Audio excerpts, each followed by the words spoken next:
मतदान पूरा हो चुका है और देश भर में जहां जहां पर भी मतदान हुआ है, एक बात तय है, एक बात स्पष्ट है कि हमारे मौजूदा प्रधानमंत्री आदरणीय नरेंद्र मोदी जी तीसरी बार देश के प्रधानमंत्री बनने जा रहे हैं, इसमें कहीं कोई संदेह नहीं है। और इन 9 सीटों में जो पिछले 2 चरण में मतदान हुआ है, 9 की 9 सीटें हमारे एनडीए के प्रत्याशी भारी मतों से जीत रहे हैं, इसमें भी कहीं कोई संदेह नहीं है।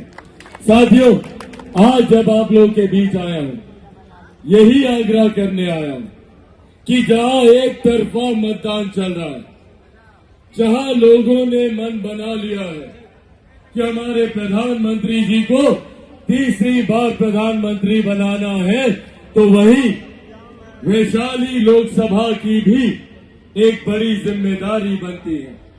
हम सबको एक एक मतदाता भाई बहनों को मिलकर ये सुनिश्चित करना है कि आगामी 4 जून को जब ईवीएम मशीनें खुले तो उसमें वैशाली लोकसभा से वीणा देवी जी के जीत का अंतर इतना ज्यादा हो कि हमारे प्रधानमंत्री जी को ये संदेश जाए कि वैशाली लोकसभा की जनता उनका कितना आदर, कितना सम्मान और उनसे कितना प्यार करती है।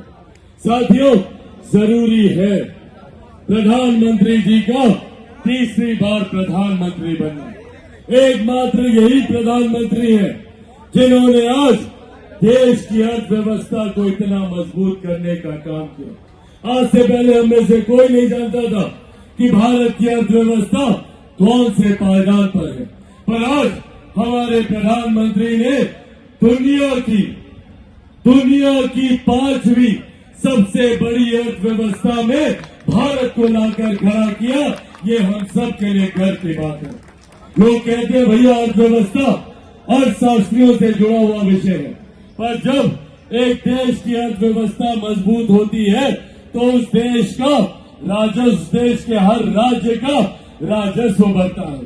जब हर राज्य का राजस्व बढ़ता है तो हर क्षेत्र का आर्थिक विकास होता है, और जब क्षेत्र का आर्थिक विकास होता है तो हर गरीब व्यक्ति के हाथ में ज्यादा कमाई आती है, प्रति व्यक्ति आय में इजाफा होने लगता है। इसका परिणाम है कि पिछले 10 सालों में 2014 से लेकर 2024 तक देश भर में 25 करोड़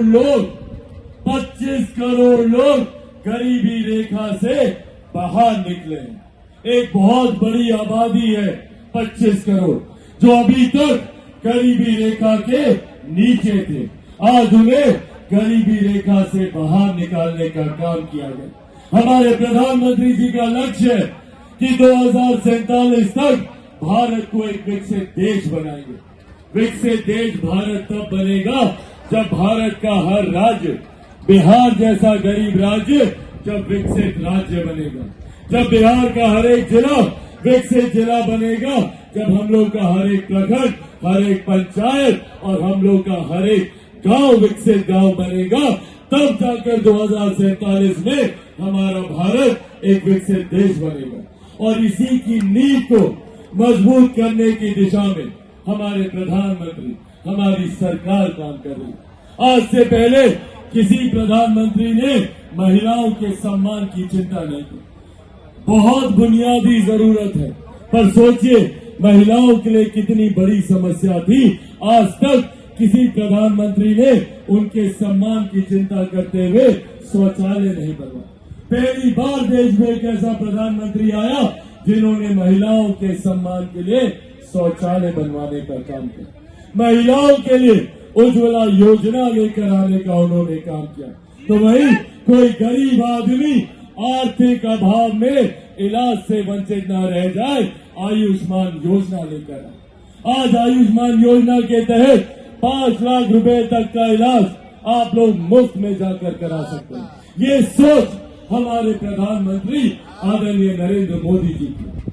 आज देश की ही नहीं दुनिया की सबसे बड़ी गरीब जन कल्याण की योजना भारत चलाया, जिसका श्रेय मेरे नेता, मेरे पिता आदरणीय रामविलास पासवान जी को भी जाता है।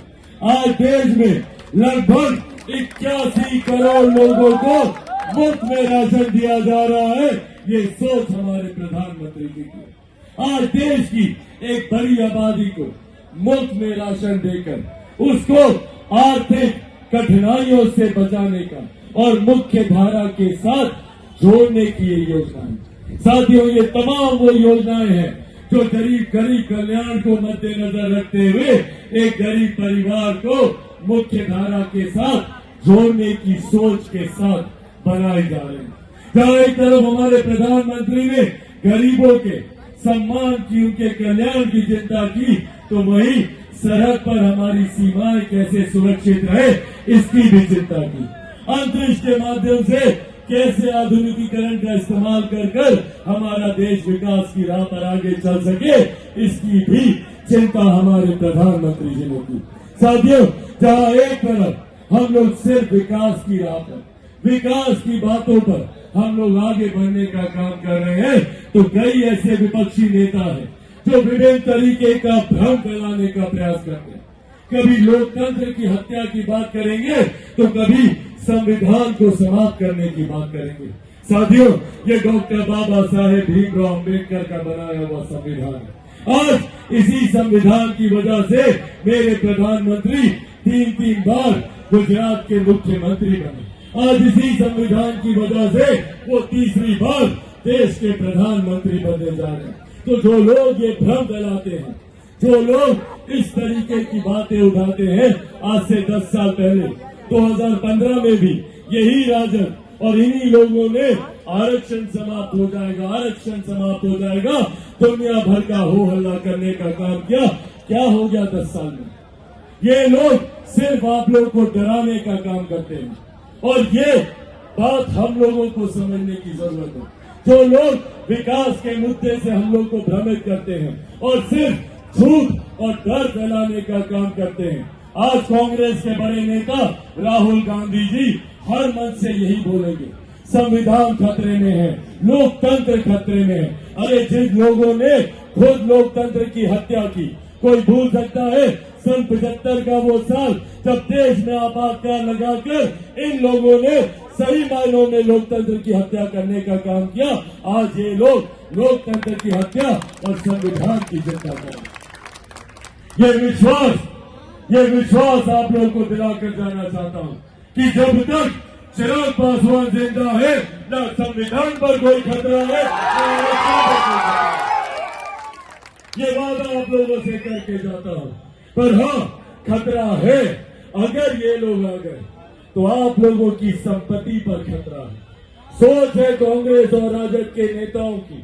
आज इन लोगों ने एक नई सोच शुरू की है जो विदेश से इनके नेता लेकर आ रहे हैं।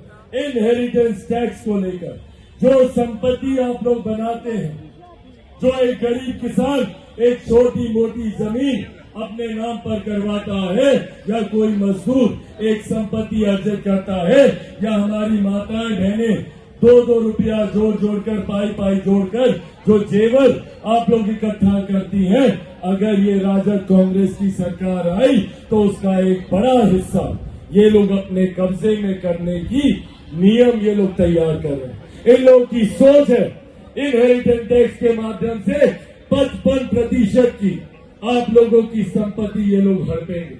आपकी जमीन हो, आपकी जायदाद हो, आपका जेवर गहना, जो भी आप लोग की संपत्ति है, आपके निधन के बाद जो संपत्ति आप लोग के बच्चों के पास जानी चाहिए थी, उसमें से 55% ये लोग अपनी सरकारी संपत्ति में उसको जोड़ेगा। इस सोच के साथ कांग्रेस और राजद के लोग आगे बढ़ने का काम कर रहे हैं। ये लोग अगर आए तो ये लोग न सिर्फ आपकी संपत्ति हड़पेंगे, बल्कि जितनी प्रधानमंत्री की गरीब कल्याण की योजनाएं हैं, मुख्यमंत्री जी के द्वारा जितनी गरीब कल्याण की योजनाएं चलाई जा रही हैं, एक एक करके सबको बंद किया जाएगा। ना इसके बाद देश में किसी को मुफ्त का राशन मिलेगा, ना उज्ज्वला और ना ही आयुष्मान। इसीलिए साथियों, हम लोगों को सतर्क रहने की जरूरत है। ये वही महत्वाकांक्षी लोग हैं जिन्होंने सत्ता हड़पने के लिए लाठी में तेल भी पिलाने का काम किया था, जिन्होंने साम दाम दंड भेद हर हथकंडा अपनाकर कैसे सत्ता में आए इसका इन्होंने प्रयास किया था। हमारी माँ बहन बेटियों तक को अपमानित करने से ये लोग बाज नहीं आते। वही 90 का दशक, उसी की आहट अब इन लोगों के द्वारा सुनाई दे रही है, जहाँ पर हमारी माँ बहन बेटी अब बाहर नहीं निकल पाएंगी। इसीलिए साथियों, ये बड़ी जिम्मेदारी हम लोगों के हाथों में। अगर कहीं इस बार गलती से हम लोग चूक कर गए तो सोचिए हम लोगों की पीढ़ी, आने वाली पीढ़ी को कितना नुकसान होगा। इसीलिए आप सबसे आज आग्रह करने आया हूं, और खास तौर पर आज जब वैशाली लोकसभा में, यहाँ मुजफ्फरपुर जिले में आज जब हम मौजूद हैं, ये विश्वास, ये वादा आप लोगों से करके जाना चाहते हैं कि आपका नेता, आपकी प्रत्याशी वीणा देवी जी जब यहाँ से जीतेगी, एक ऐसे नेता को चुनना जरूरी है जो प्रधानमंत्री जी के बगल में बैठकर आप लोगों की समस्या का समाधान ढूंढने का काम करे। एक ऐसी नेता जो मुख्यमंत्री जी के बगल में बैठकर आप लोगों की परियोजनाओं को पारित कराने का काम करे। जब आप वीणा जी को जब आप चुनिएगा तो मात्र वीणा देवी जी के नाम पर वो मत नहीं जाएगा। जैसे ही 25 तारीख को हेलीकॉप्टर छाप के सामने आप लोग बटन दबाइएगा तो सीधा देश में प्रधानमंत्री आदरणीय नरेंद्र मोदी जी को आप लोग का वोट डालेंगे और वो देश के प्रधानमंत्री बनेंगे। और जब वो देश के प्रधानमंत्री बनेंगे तो हमारे गठबंधन के तमाम साथी, हमारे मुख्यमंत्री आदरणीय नीतीश कुमार जी को मजबूती मिलेगी, हमारे गठबंधन के नेता आदरणीय जीतन राम मांझी जी को मजबूती मिलेगी, आदरणीय उपेंद्र कुशवाहा जी को मजबूती मिलेगी, और आप लोगों के बेटे, आपके भाई चिराग पासवान को भी मजबूती मिलेगी। और जिस सोच के साथ हम आगे बढ़ना चाह रहे हैं, बिहार फर्स्ट और बिहारियों को फर्स्ट बनाने की सोच के साथ, उस सोच को मजबूती मिलेगी। इसीलिए साथियों, अंत में बस ये आग्रह करने आए हैं आपसे, बगल के जिले से ही हमारा भी है नामांकन। 2 तारीख को हम भी नामांकन कर रहे हैं बगल की लोकसभा से, वैशाली जिले के अंतर्गत, वैशाली जिले के अंतर्गत जहां वैशाली लोकसभा से वीणा देवी जी को आप लोगों के आशीर्वाद से आप लोग सांसद बनाएंगे, तो वहीं वैशाली जिले के अंतर्गत हाजीपुर लोकसभा से चिराग पासवान को भी आप सबका साथ